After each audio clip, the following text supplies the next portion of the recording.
Good morning, good afternoon, and good evening to our global Nimble community. My name is John Ferrara. I'm the CEO of Nimble, and today is one of those special days.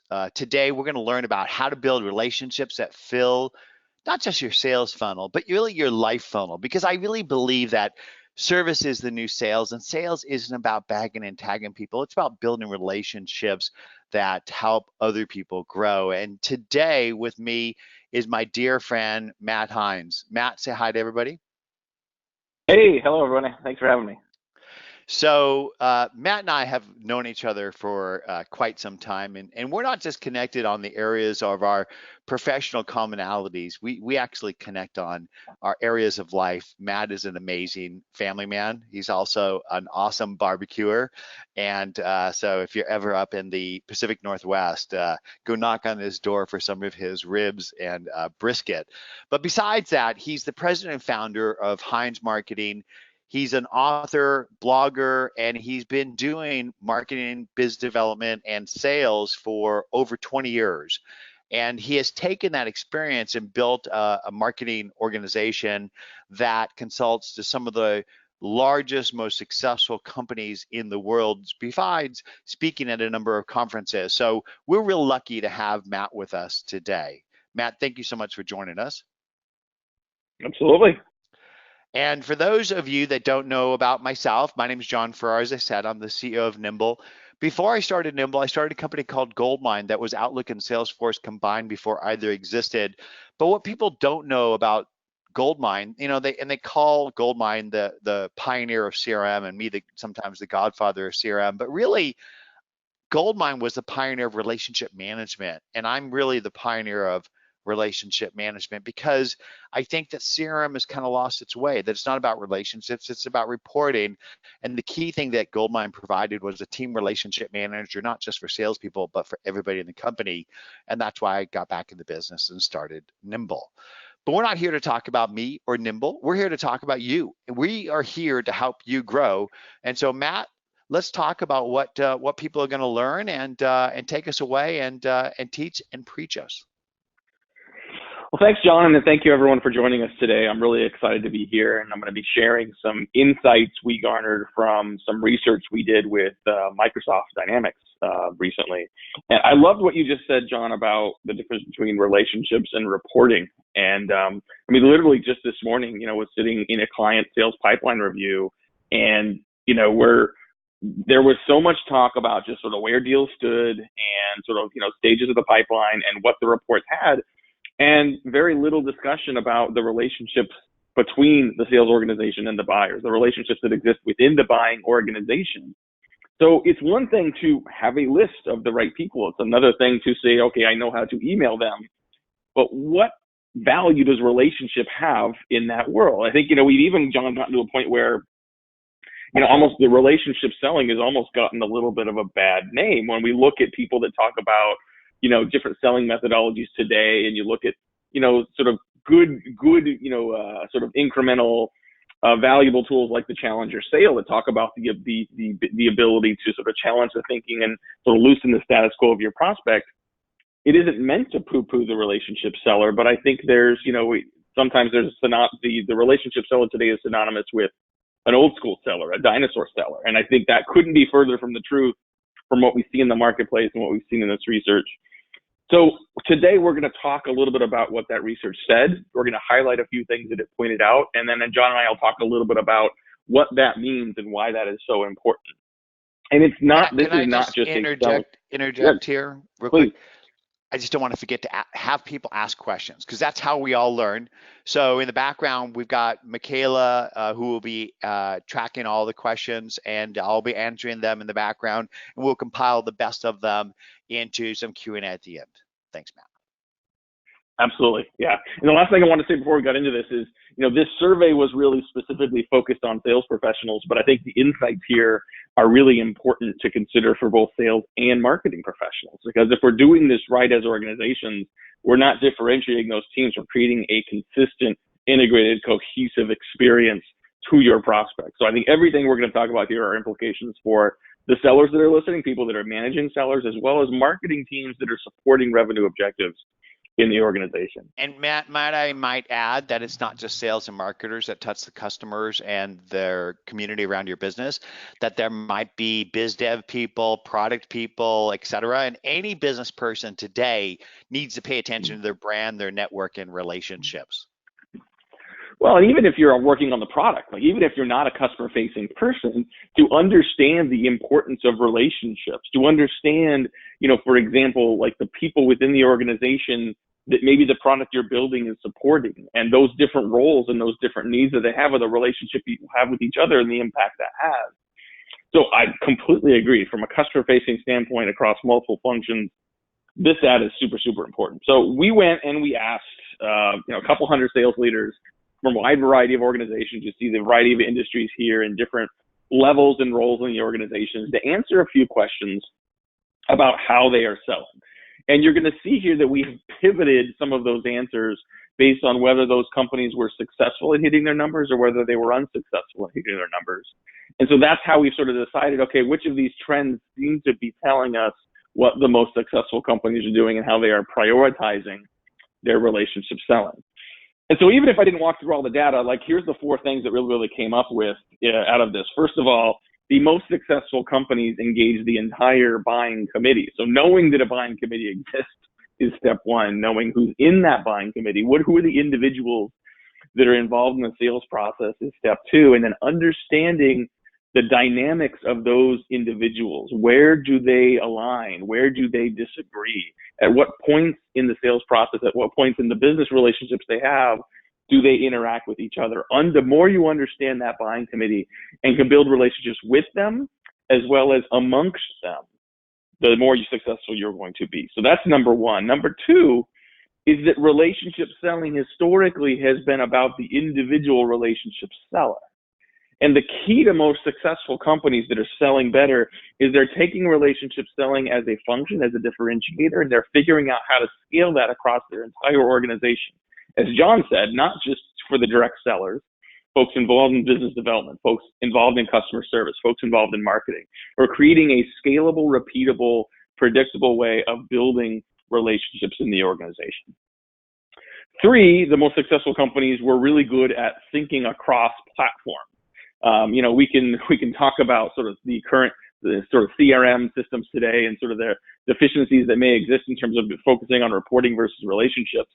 But even if you focus on CRM as a relationship building tool, there's so many insights available to you from other platforms. And if those aren't integrated together, if you don't have all of your systems talking to each other, you're not giving your customer-facing people the tools and insights they need to really foster the really kind of relationships they have. And finally, the 4th point that we saw is that instead of thinking about this as the sales team doing their thing and the biz dev team doing their thing, the marketing doing their thing, the most successful companies treated relationship building as a team sport. In the same way that we think about buying committees and people with different functions and different needs and different perspectives, ultimately coming together to create a level of consensus to make a purchase decision. That same mentality, those same dynamics exist inside of the most successful selling organizations to have a cross-functional approach to relationship selling. So when we ask people, it's a very simple question, how important is it and how effective are you at understanding and building sort of, relationships across the buying committee? Pretty stark difference between the successful organizations and the not successful organizations. And John, as I mentioned before, this isn't just, I've got 13 people at my target account and I'm going to have a relationship with each one of them. It's understanding the roles those people play in making decisions and helping to increase velocity and consensus building internally. So it's relationships with the one as well as relationships with the whole. Matt, one of the books I read that inspired me to build Goldmine, I'm not even going to tell you how many years ago that was, 1989. I read a book called Strategic Selling because I was working at a corporation selling to corporations, and there are multiple decision makers within there: the financial buyer, the product buyer, et cetera. And you need to identify those buyers. But then my problem was, as I engaged with them, it wasn't just me engaging, but it was my sales manager, my systems engineer, the product people back at corporate, et cetera. And what you're teaching right now is so critical to business success. Yeah, and what's interesting to me is we dug in deeper and said, like, how are people doing this? And we asked people to answer questions in terms of sort of what they were and weren't doing. I mean, except for a couple answers here, you see, especially on the left-hand side here, some pretty similar answers between those that are doing it and those that are successful and those that aren't successful in doing this. I think the difference here is whether you're using these tools to communicate with individuals, or using these tools to communicate with leads, or using some of these tools and insights and strategies to communicate with the broader organization. And by the way, all of these stats in this entire deck, I'm focused on presenting right now, John. So you may be getting these questions already, but we'll give a copy of this presentation to anybody that wants it. You can see the data.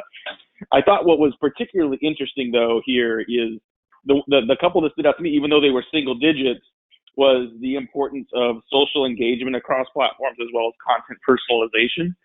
And I think we do kind of function sometimes, John, in a world where we want to create economies of scale. We want to create efficiency. We want to send the same email where we maybe customize someone's first name to as many people as possible. Sometimes taking just an extra couple minutes to see what someone's been talking about lately, to customize a message to someone that shows that you've done just a little bit of work, that you've shown a little bit of interest. I mean, before we actually got on the live call today, we were talking about rock and roll music. That was a 2-minute conversation that was, quite frankly, the most fun conversation I've had so far today, because it allowed us to talk about the bands we like. And so it doesn't Matt, take an awful lot of work.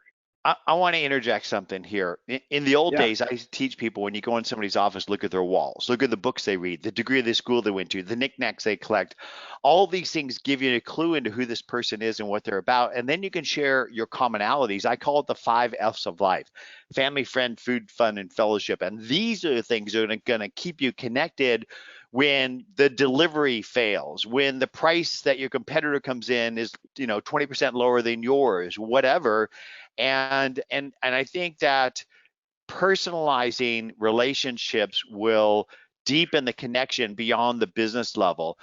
Getting to know me on LinkedIn is like walking to my business lobby, but getting to know me on Facebook and Instagram is like going to my home or going to a pub with me. And I think you need to connect across all these different areas in order to build what I call our real relationships. Yeah, I love that. So wait a minute, I got friends, family, food, fellowship. I missed one. What was the 5th one? 5 F's of life: family, friend, food, fun, and fellowship. And these All are the right. commonalities that you identify that you have with other people, and you connect and stay connected on those things. I'll tell you what, there's an executive at Microsoft that I can't, it's so hard to even just get a phone call with them, but we basically stay connected on Instagram and Facebook on our commonalities because we both have pugs and we both love barbecue. But when I met him at Inspire a few months ago, we were like old friends. And so it doesn't take that much to keep the plate spinning on top of the pencil. In fact, I'm going to leave you with this: 60% of the fuel of a car is spent getting up to speed. Only 3 or 4% is keeping it at speed. And the same with a rocket ship, and the same with relationships. A friend who runs a sales development company taught me once this 3x3 method. He said, take up to 3 things and take up to 3 minutes and find up to 3 things of interest to you about someone you're about to call. And it could be things you have in common. It could be things you're just interested in. And I think, I loved your analogy of like walking to someone's office and looking at their walls to find out what's interesting. I mean, the digital representation of that today, as you said, it's Facebook, it's Instagram. If you go to someone's Twitter bio, usually in the Twitter bio, it'll have a line or two that says they're a dog lover or they're a shopaholic or whatever. If you go to the bottom of someone's LinkedIn profile, you're going to often see some of the nonprofits they care about, the places they volunteer. These are all fair game. If someone puts this in a public environment, it means they're proud of it and they want to talk about it. And what you just said, Matt, before is taking the moment to humanize and personalize. I think that we all are bombarded with SalesLoft, Outreach.io, HubSpot sales, templated emails that are unpersonal, and generic. And I think that the more digital we get, the more human we need to be, which means if you go back and look at the history of interactions and walk in that person's digital footprint, that you could add a sentence that basically says, hey, Matt, hope you had a great time on your vacation over Labor Day. I was busy barbecuing. Next time you're in LA, we'll have to share that. And then you get to business, right? Yeah. And that basically makes it human and deepens and maintains the connection. Well, and so here's an interesting, and I think this is related to this conversation. I mean, hopefully this isn't a sidebar on it, but it's having those insights, but then it's retaining them to use them next time. Like I'm bad with names, let alone details, and so I have to write a lot of things down. Like Bill Clinton is famous for his index card strategy, where he used to have index cards where he would keep his index card was basically a contact record in Salesforce that we would think about today, right? But he would like record information about people and then go and review those cards on a regular basis, especially when he was about to go to an event where he thought they were going to be there, to remember that. One of the things I love, hang on, Matt. I'm sorry. I'm so sorry. But Bill Clinton used Goldmine. He basically used it to get, yes, I personally sold him the licenses.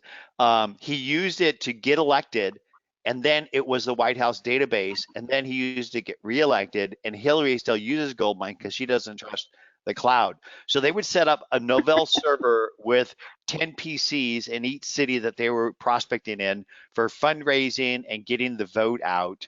And I have a letter from the White House thanking me for all of that. That's so cool. That's so cool. Well, I think it does actually segue a little bit into sort of the next point. Like, okay, we're valuing relationships, we're valuing the buying committee, but we have to figure out how to do that at scale. And so my question about, okay, like, every time you and I talk, John, I learn a little more about your interests and what you like to cook and the dog you have and the concerts you've been to. And so some of these things I want to be able to leverage later. I want to be able to ask for an update. I want to be able to say like, hey, I just noticed so-and-so is coming to town. I know you mentioned you've always enjoyed going to their concerts. And so having a systematic way to actually to collect that, to leverage it, to engage that, it's more than just putting the tools in place. I mean, you see at the right-hand side of this slide, the more successful companies are significantly more likely to give their sales teams tools, but scaling relationship selling is more than just giving people tools. It's teaching them how to use those tools. So one of the things that I think is the biggest cause of failure of CRM is lack of use. And I think it's lack of use because you work for the CRM, it doesn't work for you, and you have to go to it to use it. So there's an interesting story about that, is that back in the Goldmine days, Goldmine was Outlook and Salesforce combined, which means you lived in it. What happened when Outlook came out and then Siebel and then Salesforce came out, contact management and CRM got split. So you lived in your Outlook and then you had to go to Salesforce to feed it the night before the reports are due so you don't get your butt kicked. And I think that's the big problem, is you do the work by Googling somebody. You got to go to the CRM to log it. Then you engage in email and now in social, and you got to go back to that to log it. And I think that your CRM should work for you by building itself and then work with you wherever you're engaging to give you the context and insights that you need to engage effectively. But more importantly, to be able to follow up and follow through by logging the note and scheduling the task, which is the basics, which I think we all fail on. So let me ask you a question about scaling this, because I brought this up at a conference once, and I was talking about like collecting that information and like asking, doing the digital look at someone's walls and then capturing that kind of information in CRM. And I had a couple people push back after the session and say, well, okay, that's fine for you, but if you have that in CRM, how do you keep someone else in the organization from looking someone up, seeing that they like Led Zeppelin and bringing that up when that person never had that conversation with someone? So, what's your advice, and John, in terms of like leveraging and collecting that information and having a strategy to scale, but also making sure that you continue to do that in an authentic way? Well, I think that having to log the information is problematic because people change and companies change. Like there's bands that I liked when I was younger, like the Archies, sugar, honey, honey. So I'm not into the Archies anymore, right? And so So the thing is that if you log that stuff yourself and people change, then you're going to be inaccurate. And that's why I think the system should automatically build the records and keep them up to date for you. And you should be able to walk in somebody's digital footprint real time while you're reading the email or before you pick up the phone or before you have the meeting, so you get real time information.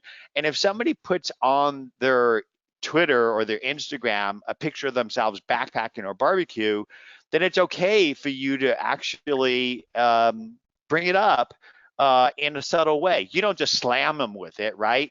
Like Right, there's right. there we learned how to behave in junior high school, in grammar school, in high school, in college. Matt, you know when you do something dumb and people look at you and said, that's dumb, right? Oh yeah.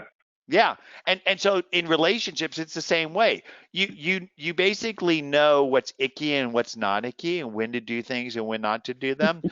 But the thing is you should have the tools to do it, right? You should have the ability to do that quickly and easily. Today, 60% of your time is wasted looking stuff up and trying to log that stuff, and nobody does. So the first cause of failure serum is lack of use. The second cause of failure serum is bad data, because even if you can get people to type the data in, it decays so rapidly like fish. Well, and I think what we see when we ask people sort of, what's the kind of insights and integrations that you find most valuable? I wasn't surprised to see that, those companies that tended to higher prioritize getting the contact information updated were the more likely to be unsuccessful companies. Because I mean, look, contact information is table stakes. Like, you got to have the right contact information.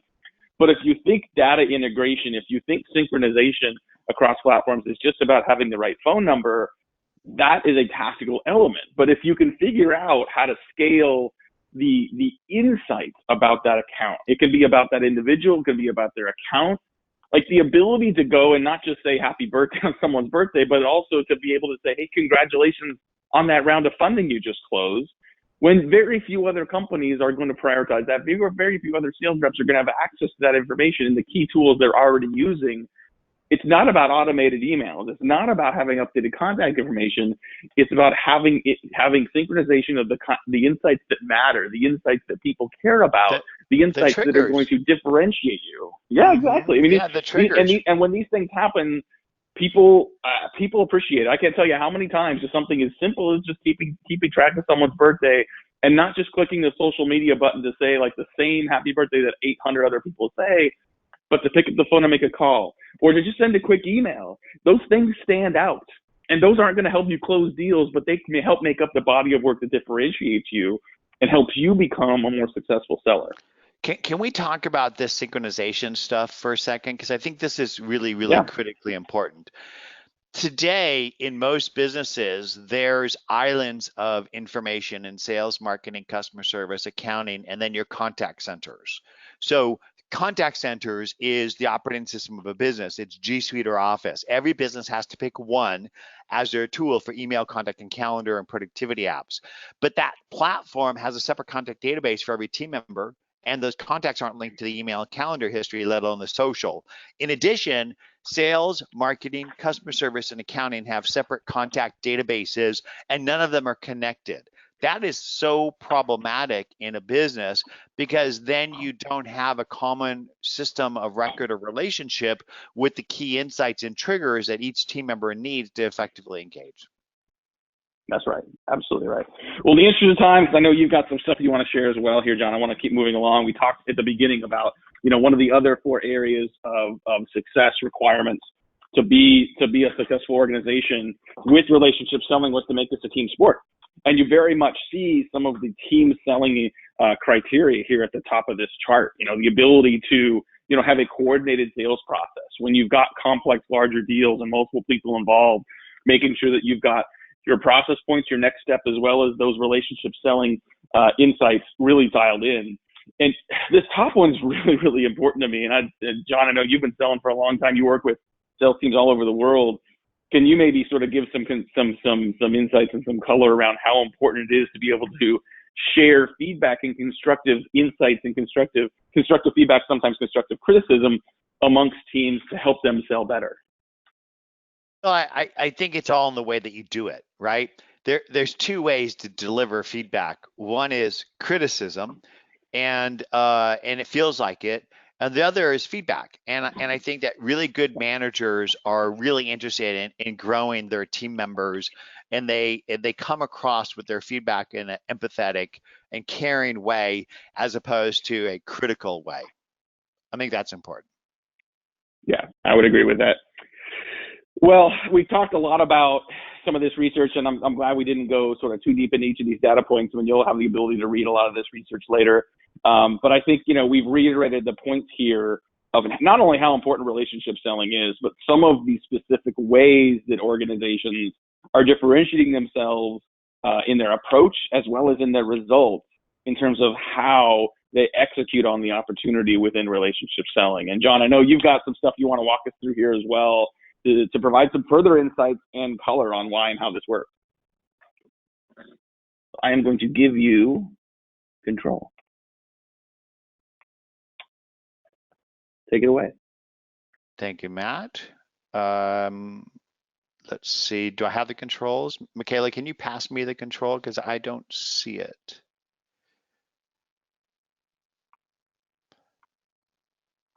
There it is. Okay. Let me know when you can see my screen. I can see it. Okay. So, Matt, I don't know if you watched Sunday Night Football last night, but football's back on TV, and Yes, and I sir. could be more excited. I love football, but the thing that I love most about football is it is a team sport. That you can see a team that's working effectively together and the way that they roll, and teams that aren't. And and and here, what I want to talk about is I want to sell whoever's listening a better version of themselves right now.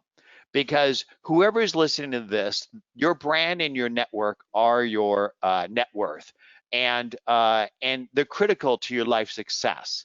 And I think that too many people think of connections as a scalp, a LinkedIn connection. They think the more they have, the better.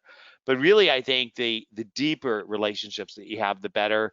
And ultimately, what are relationships all about? What are you building relationships for? And so I challenge anybody listening to this today to go Google themselves and check out their brand. If they don't show up on the first place someplace, ideally in multiple places, then they need to do some work on that, because your customers, your prospects, and their influencers will be Googling you as they engage with you. And I don't know if anybody's ever used a Daytimer or a Rolodex before, but basically these are things that people don't take good care of these days. I think that most people's connections are in their Google contacts or their LinkedIn. Guess what? You can't export your LinkedIn anymore. It's locked up. And so I think that you really need to care for your relationships on a daily basis and nurture them. But ultimately, why are we building relationships? I think that we're on this planet to grow by helping other people grow. And Zig Ziglar says it best: you can get anything you want in life if you help enough other people get what they want. And I think that sales has become a four-letter word. And I really think that that happened because of mass manufacturing that caused us to build to basically hire fuller brush salespeople to sell all those brushes that we were building. And then we basically did madmen marketing to drive more eyeballs into stores. And I think that that sort of hit its peak with the enterprise bag 'em and tag 'em salespeople that you saw in the go-go 80s and the 90s.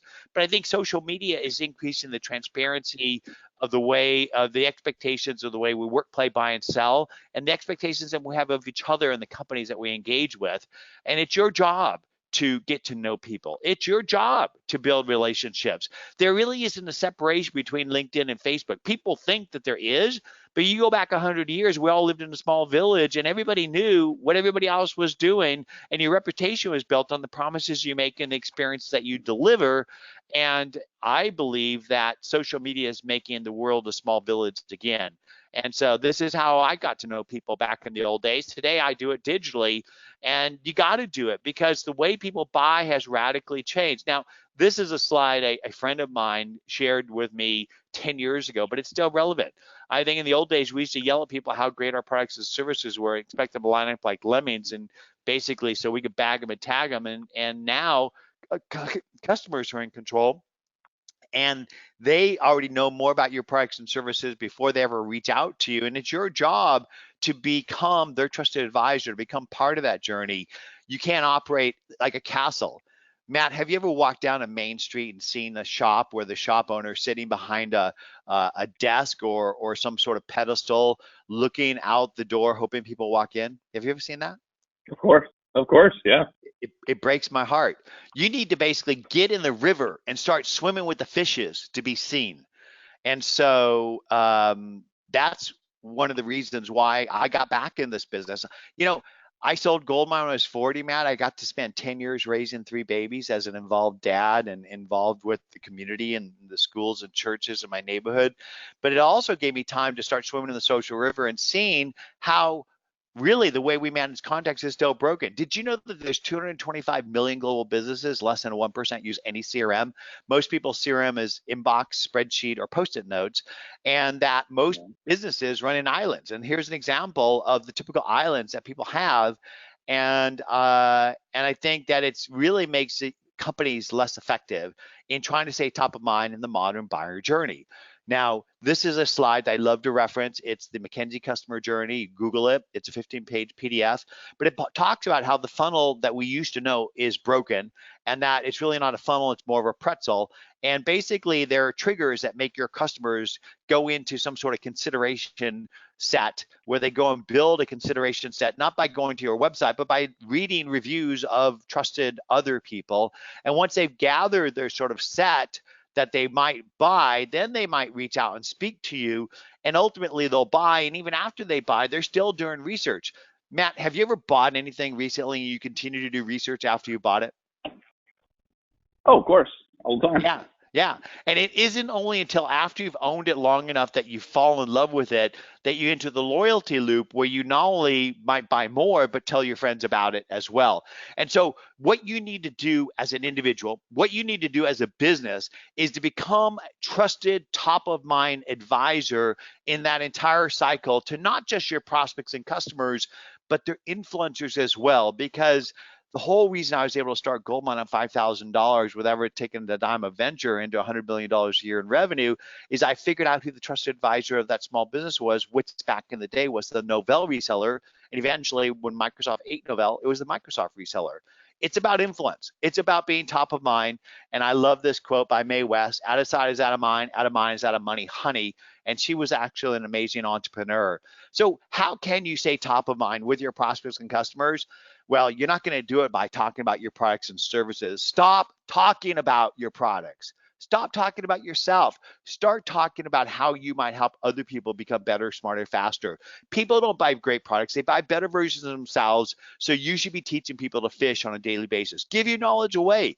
Look, you do what you do because you dig what you do, ideally. And if you do, you're researching new materials about how your industry or your products are evolving. When you do that, just share that knowledge, give it away on a daily basis. And if you can't do that, use tools like BuzzSumo and go find influencers in your areas of promise of products and services.